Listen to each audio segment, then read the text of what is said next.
सुबह के समय अंतरा की आंख खुली और वो खुद को काफी जकड़ा महसूस कर रही थी किसी की बाहों में।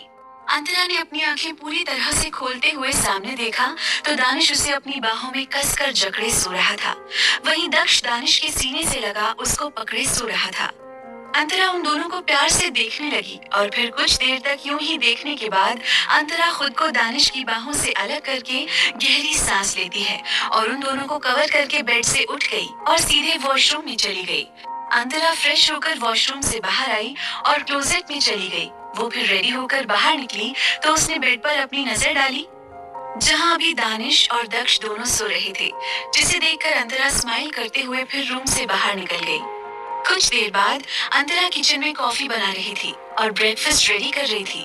तभी उसे किसी ने पीछे से अपनी बाहों में भर लिया और उसके शोल्डर पर अपने चिन को रखते हुए धीरे से बोला, मॉर्निंग सिली गर्ल। अंतरा चौंक गई अचानक से दानिश के ऐसा करने पर, लेकिन फिर वो नॉर्मल होते हुए प्यार से बोली, गुड मॉर्निंग दानिश। वैसे क्या दक्ष सो रहा है अभी? अंतरा को लगा शायद दक्ष भी दानिश के साथ उठा हो, पर दानिश अंतरा को अपने साइड करते हुए उसे किचन काउंटर से सटाते हुए उसके होंठों को अपने होंठों में लेते हुए बोला, वो भी सो रहा है, तुम उसके डैड पर ध्यान दो। ये कहकर दानिश उसके होंठों पर धीरे धीरे किस करने लगा। अंतरा दानिश को नहीं रोकती और वो अपने दोनों हाथों को दानिश की शर्ट में फंसाकर अपनी आंखें बंद कर लेती है। दानिश उसके चेहरे को अपने हाथों में भरे चूमे जा रहा था। कुछ देर बाद दानिश अपने माथे को उसके माथे से जोड़ते हुए बोला, I love your lips. It tastes so yummy. ये कहते हुए दानिश एक बार फिर उसके होंठों को अपने होंठों में भर लेता है। वहीं अंतरा अपनी सांसें काबू करती रह गई। दानिश की ये वाली किस काफी डीप थी, जिससे अंतरा को घुटन होने लगी और वो दानिश को खुद से दूर करते हुए बोली, आह बस करिए, आप तो छोड़ते ही नहीं मुझे। जाइए फ्रेश हो जाइए, मैं ब्रेकफास्ट बना रही हूँ। दानिश ने उसकी बात सुनकर उसके होंठों को रब किया। आह! अंतरा सिसक कर दानिश को घूरती है। दानिश हल्की सी स्माइल के साथ बोला, My morning is incomplete without your glossy kiss. अंतरा दानिश की बात सुनकर ब्लश करने लगी और वो वापस से कॉफी बनाते हुए धीरे से बोली, अब जाइए, हमें पैलेस भी जाना है और मेरा 2 दिन बाद से एग्जाम भी स्टार्ट है। दानिश उसकी बात सुनकर उसे बस देखता रहा और फिर वो उसे छोड़कर वापस रूम में चला गया।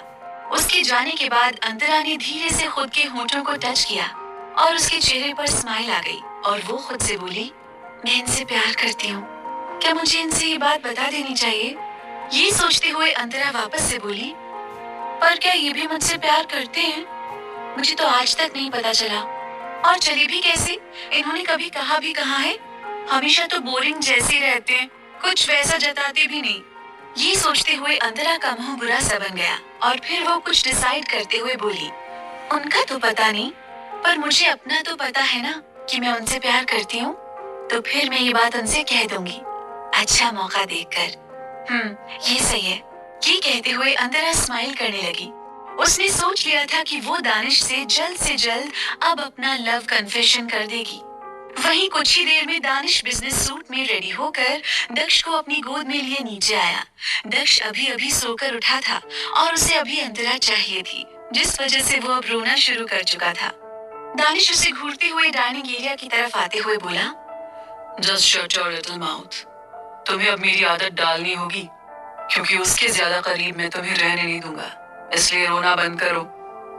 ये कहते हुए दानिश ने दक्ष को अपनी काली आंखें दिखाई, जिसे देखकर दक्ष ने उसे अपनी भूरी आंखें दिखाई और फिर वो उसे लेकर डाइनिंग एरिया के अपने हेड चेयर पर बैठ गया और दक्ष को अपनी तरफ घूरता देखकर अपनी भौहें चढ़ाते हुए बोला, यू सिली बॉय, मुझे घूरना बंद करो।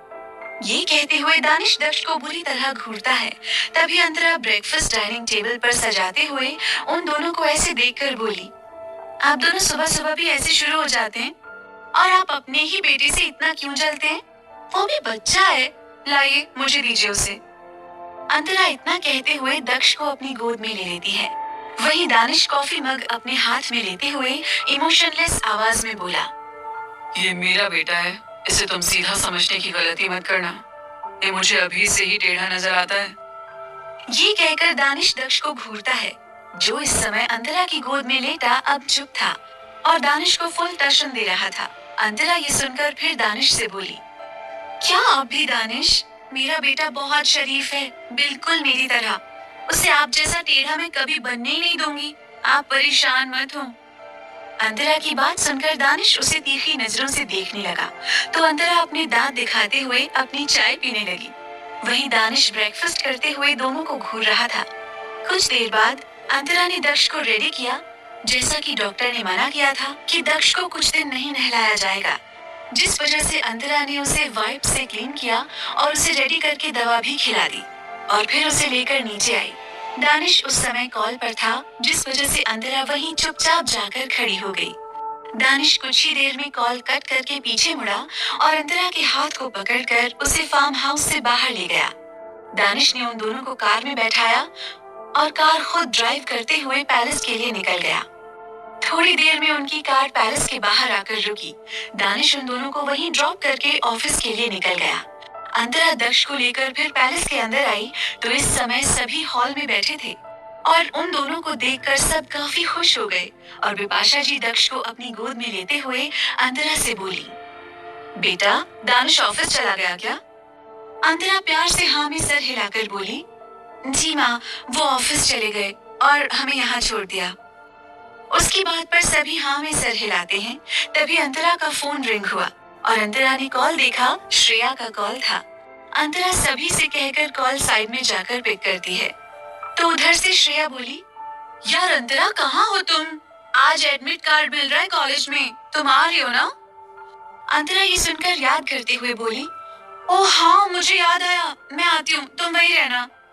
उसकी बात सुनकर श्रेया हाँ बोलकर कॉल कट कर देती है और अंतरा फिर सबके पास आई तो दक्ष को देविका जी तेल मालिश के लिए धूप में गार्डन में ले जा चुकी थी। तो अंतरा बिपाशा जी से पूछकर कॉलेज के लिए निकल गई और कुछ ही देर में उसकी कार कॉलेज के बाहर आकर रुकी। अंतरा जल्दी जल्दी में ध्यान नहीं देती और अपना फोन वहीं कार में ही छोड़कर अंदर कॉलेज में चली गई। कॉलेज में कई सारे स्टूडेंट्स की भीड़ लगी थी। सभी अपना अपना एडमिट कार्ड लेने आए हुए थे। अंतरा अंदर गई और श्रेया के साथ अपना एडमिट कार्ड लेती है और फिर दोनों कैंटीन में गए और बातें करते हुए कॉफी पीने लगे। इस बीच श्रेया अंतरा को कई सारे आइडियाज बताती है दानिश से अपने लव कन्फेशन के लिए, जो अंतरा को काफी अच्छे लगे।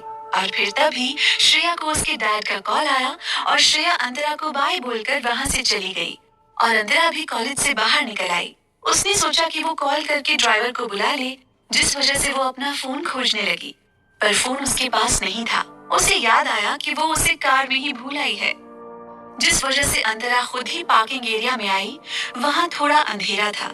अंतरा संभलते हुए अंदर जाने लगी और जैसे ही वो ड्राइवर काका बोलने को हुई, वैसे ही कोई उसके मुंह पर रुमाल रख देता है और उसके मुंह पर रब किया।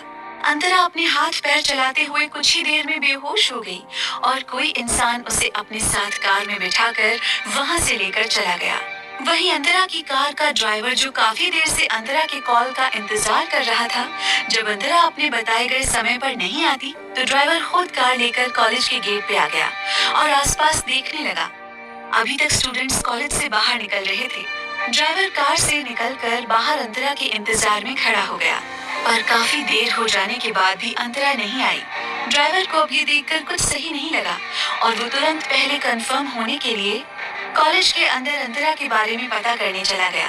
तो ये जानकर वो हैरान रह गया कि अंतरा काफी देर पहले ही अपने एडमिट कार्ड को लेकर जा चुकी थी। ड्राइवर ने ये सुनकर फिर तुरंत थोड़ा डरते हुए दानिश के पास कॉल किया।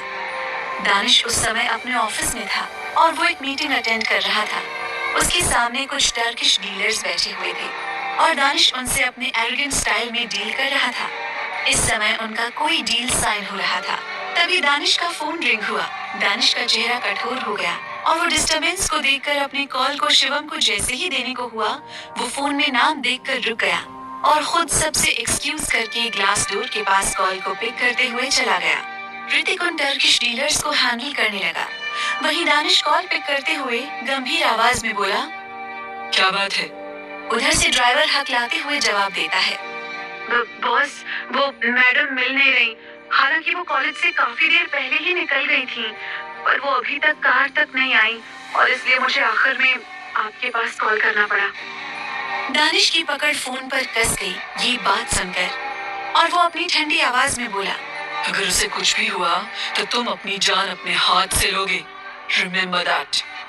ये कहकर दानिश ने कॉल कट कर दिया और कुछ पल शांत खड़ा होकर बाहर की तरफ देखता रहा। इस समय उसके चेहरे पर काफी अजीब एक्सप्रेशन थे। तभी शिवम, जो ये सब सुन रहा था, वो दानिश से बोला, ये सब किसने किया होगा और तुम ऐसे चुपचाप क्यों खड़े हो? हमें उसे ढूंढना होगा, कहीं वो किसी खतरे में ना हो। दानिश उसकी बात सुनकर कुछ रिएक्ट नहीं करता और बस एक टक सामने देखते हुए शैतानी तरीके से मुस्कुराया। शिवम दानिश को देखकर कुछ समझ गया और बोला, क्या ये सब राघवन ग्रोवर ने करवाया है? दानिश बिना इमोशन बोला, हाँ, और उसके चमचे विधान के मरने का टाइम आ चुका है। ये सुनकर शिवम बोला, इसका मतलब ये सब राघवन ग्रोवर ने उस विधान से करवाया है? दानिश खामोश रहा। उसके दिमाग में कुछ चल रहा था जिसे देखकर शिवम फिर चुप हो गया। कौन है ये इंसान? किसने किया होगा अंतरा के साथ ऐसा? क्या करेगा दानिश ये जानकर? जानने के लिए सुनते रहिए वजह तुम।